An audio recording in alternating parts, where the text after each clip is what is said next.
Vale, seguimos con los resúmenes de emoción. Vamos por el tema 7, la ansiedad. Definición. Sistema de procesamiento de información amenazante que permite movilizar anticipadamente acciones preventivas. Ansiedad normal. Proceso emocional adaptativo e imprescindible. Ansiedad patológica. Patología desadaptativa. No es útil para la superación de obstáculos. Esa diferenciación entre una ansiedad normal, que es en sí un proceso emocional adaptativo y imprescindible, tiene que haberlo.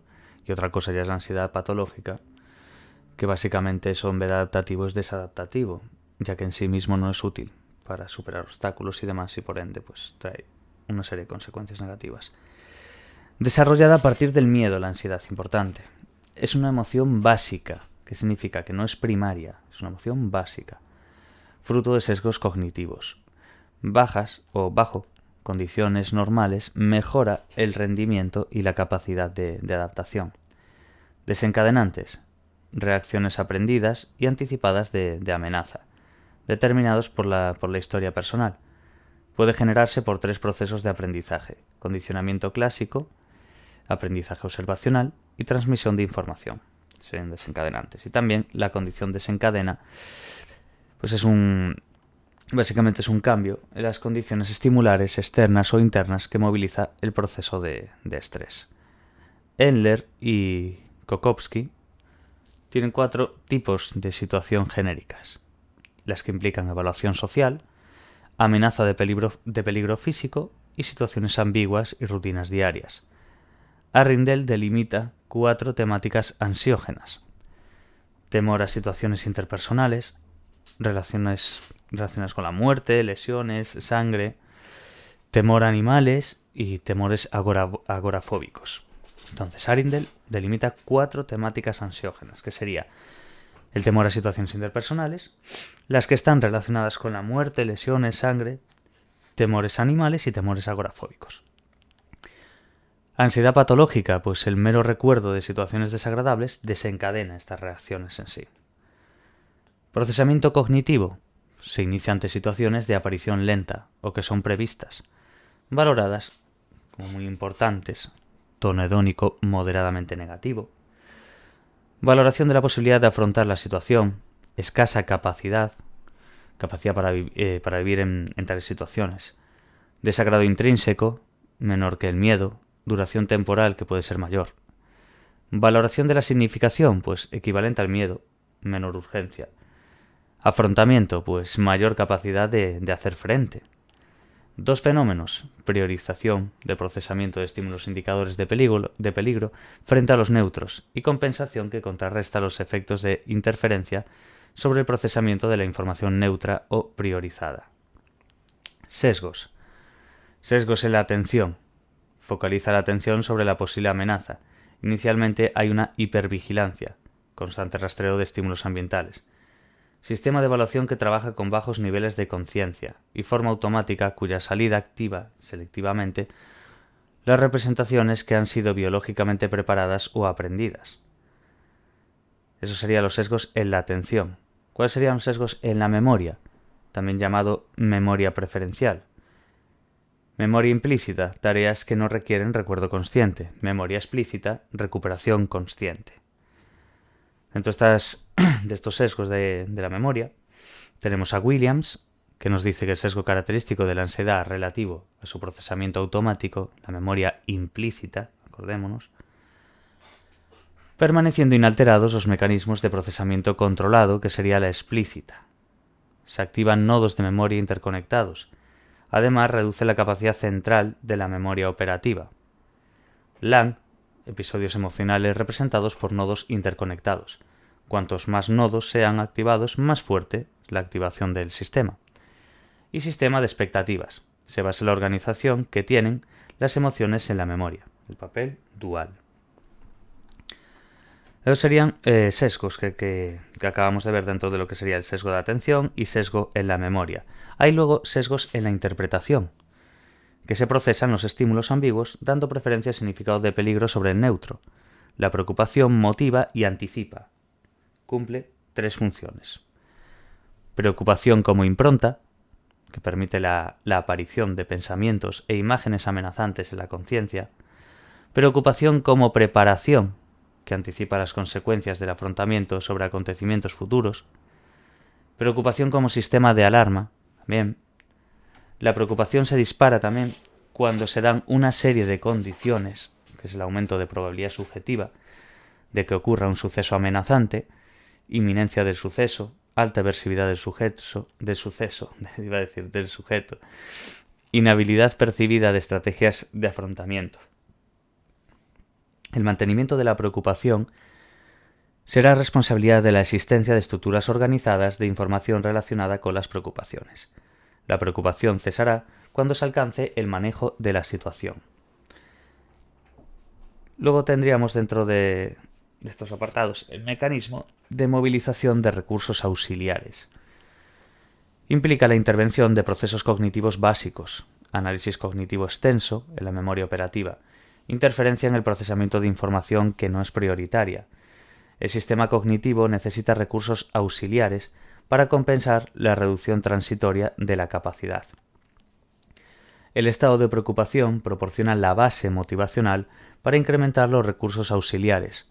Con estos recursos compensa la reducción de la memoria operativa.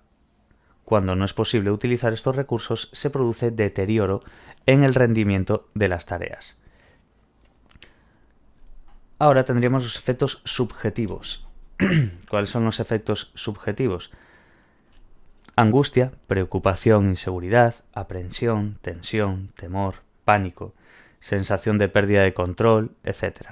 La preocupación puede intervenir de tres maneras: en el procesamiento como seso interpretativo, en el afrontamiento como elemento motivador, en la reacción como interferido cognitivo, formando parte de los efectos subjetivos de la ansiedad, dificultades en la atención, la concentración, palpitaciones, taquicardias, calor, molestias digestivas como náuseas, vómitos, ahogos, sofocos, opresión torácica, tensión, temblores, hormigueo, fatiga excesiva, sequedad de la boca, transpiración excesiva y mareos. Efectos subjetivos varios que vemos. Luego, la activación. Pues las estructuras neuroanatómicas de la ansiedad y el miedo son compartidas, ¿vale? Entonces eso, acordaos. Tanto las estructuras neuroanatómicas de la ansiedad y el miedo son compartidas. Ahora, Bergson, Cacioppo y Sartre nos dicen de procesamiento de arriba abajo o de abajo arriba. Los sistemas neurales de los niveles superiores no son solo receptores de la señal sensorial, pueden regular la información que es elaborada en sistemas sensoriales inferiores. Los niveles neurales inferiores pueden influenciar en los niveles superiores, cognitivo, atencional y afectivo. La amígdala produce las respuestas de ansiedad. La ansiedad activa un área ligada a la amígdala, la stria terminalis, que activa otras áreas implicadas en la ansiedad. Muy importante, acordaos de eso de la stria terminalis, dentro de lo que sería la que está ligada a la amígdala, ¿vale? Esa ansiedad activa un área. Vale.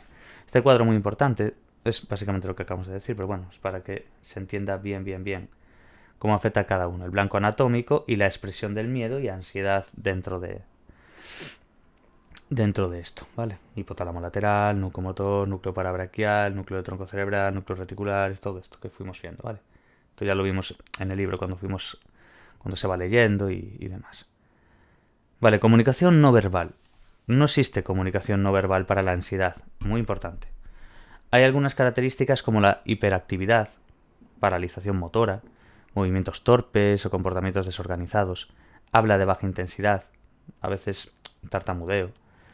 La constante suele ser la realización de conductas de evitación. El malestar, pues desviar mirada, llanto, expresión facial de miedo.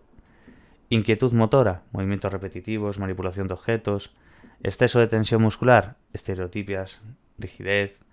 Consumatorios, comer, beber o fumar de manera excesiva. Afrontamiento. Epstein nos dice, si la naturaleza del proceso es tal que el afrontamiento de evitación o de huida pueden proporcionar éxito, entonces estamos ante la emoción de miedo. Si no hay tal posibilidad o si el intento de escapar se ve impedido, entonces nos encontramos ante la emoción de ansiedad. La ansiedad es proactiva. su amenaza es anterior a que la amenaza se haya cumplido. 2 modos de afrontamiento: vigilancia, que es atención de aspectos amenazantes, y la evitación cognitiva. 4 estilos básicos de afrontamiento. Tenemos, esto es importante, 4 estilos básicos de afrontamiento: alta vigilancia y baja evitación cognitiva. ¿Qué tiene esto de alta vigilancia y baja evitación cognitiva? Pues baja tolerancia a la incertidumbre, alta tolerancia a la activación fisiológica, hipervigilancia, personas sensibilizadoras. Entonces tienen baja tolerancia a la incertidumbre y una alta tolerancia a la activación fisiológica. Baja vigilancia y alta evitación cognitiva, pues baja tolerancia a la percepción fisiológica, es al contrario que en el otro, y alta tolerancia a la incertidumbre, es al revés. Ignora los indicios, inhibiendo el proceso de información amenazante. Son personas represoras. Baja vigilancia y baja evitación cognitiva, pues una alta tolerancia a la activación fisiológica e incertidumbre, y utiliza recursos del estrés como estrategias de afrontamiento. Personas no defensivas, baja ansiedad, a veces falta de sensibilidad incluso.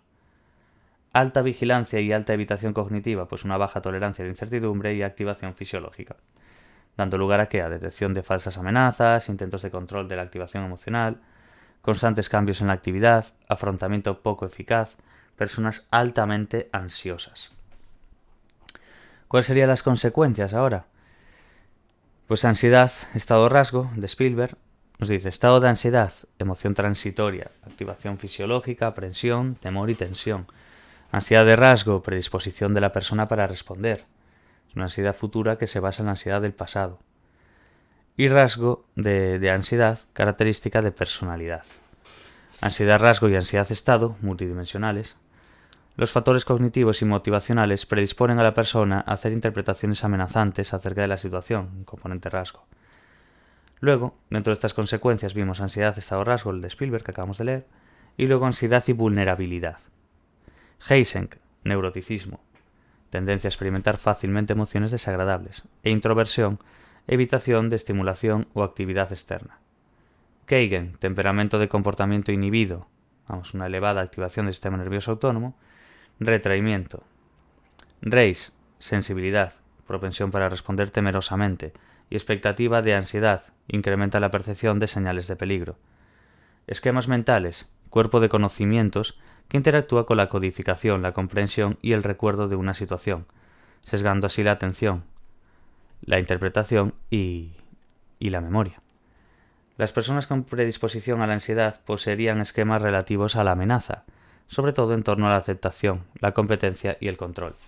La vulnerabilidad proviene de esquemas configurados por creencias acerca del peligro.